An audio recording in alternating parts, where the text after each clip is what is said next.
Addition of vectors. So there is one more method to add two unparalleled forces or unparalleled vectors, and this is called component method, or in which, like, we know head to tail method, we know the parallelogram method, and now the most, like, in higher classes normally you will come across component methods. Component method. Okay, we will learn about component method. Like, it has multiple stages, so we are going to do them one by one.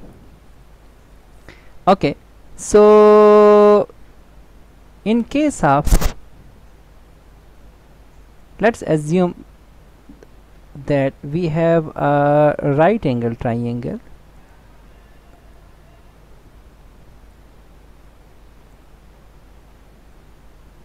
like this.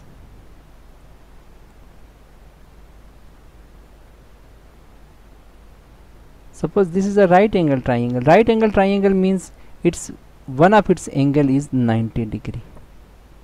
One of its angle is 90. This angle is 90 degree. So okay, it have just two. Okay, one angle is like this,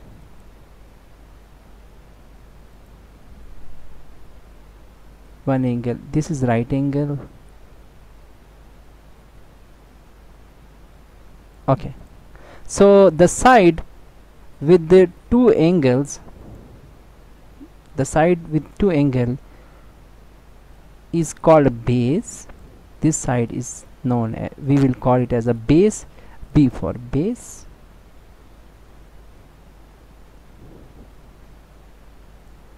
Okay, the side with one angle,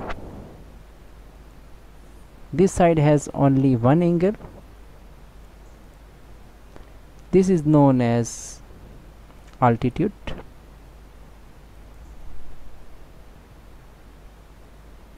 Or perpendicular or altitude. And the side with opposite to right angle, this is right angle, and this side is opposite to right angle, this side is known as hypotenuse, and hypotenuse is h.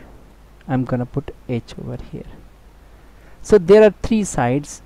The one with two angle is base, the one with one angle is perpendicular or altitude, the side opposite to 90 degree is your hypotenuse. So now let's start with trigonometric function. Suppose we have this side and this side. Now if we take the ratio of these two sides, ratio means a ratio h, so that would become r a over h, and this ratio has a name which is called sine.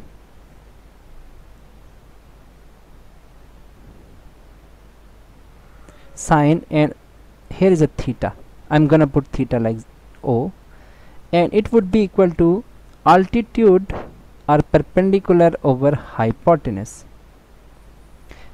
Like, this is equal to side of these two this is equal to the ratio of these two sides, altitude over hypotenuse. This is the ratio of these two sides, and opposite of these two is also possible. So suppose I used a over h, h over a is also possible, so h over a is named as cosec.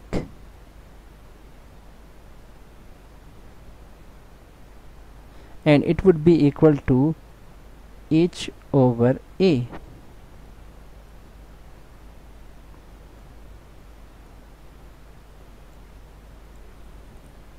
Now, like, for these two sides, now let's consider these two sides, b over h, b and h.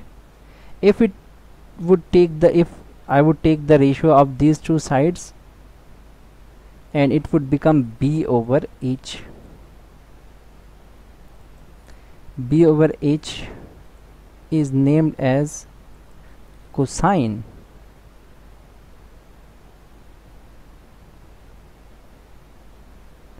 or you can say cosine theta. It is equal to b over h.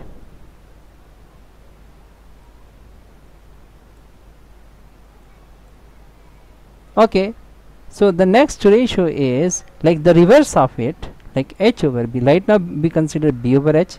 You can say, okay, why not h over b? Yes, h over b is also possible. That is called secant theta, and it is equal to h by b.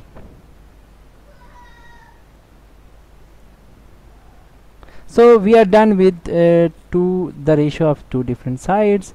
Now the last one is the ratio of these two sides, a and b. So ratio of a and b. So a over b is named as tangent.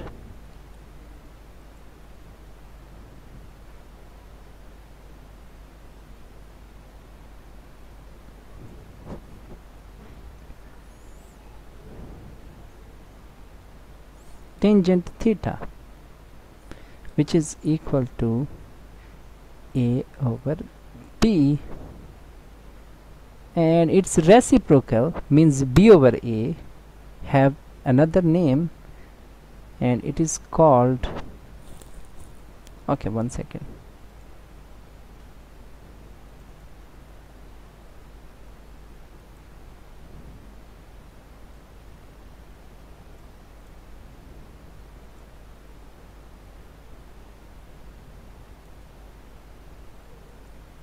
cotangent.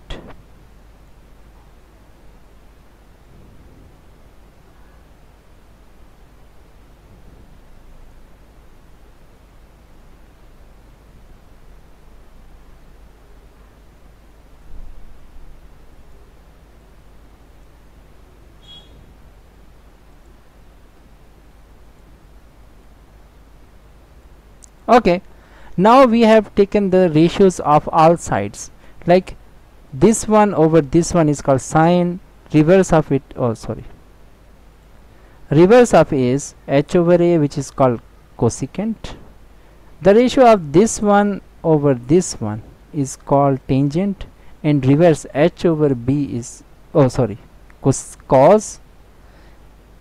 theta, and reverse of it is secant theta.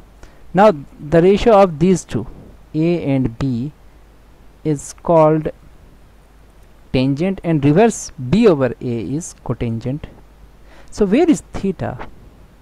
I forgot to put theta here. This angle is actually your theta.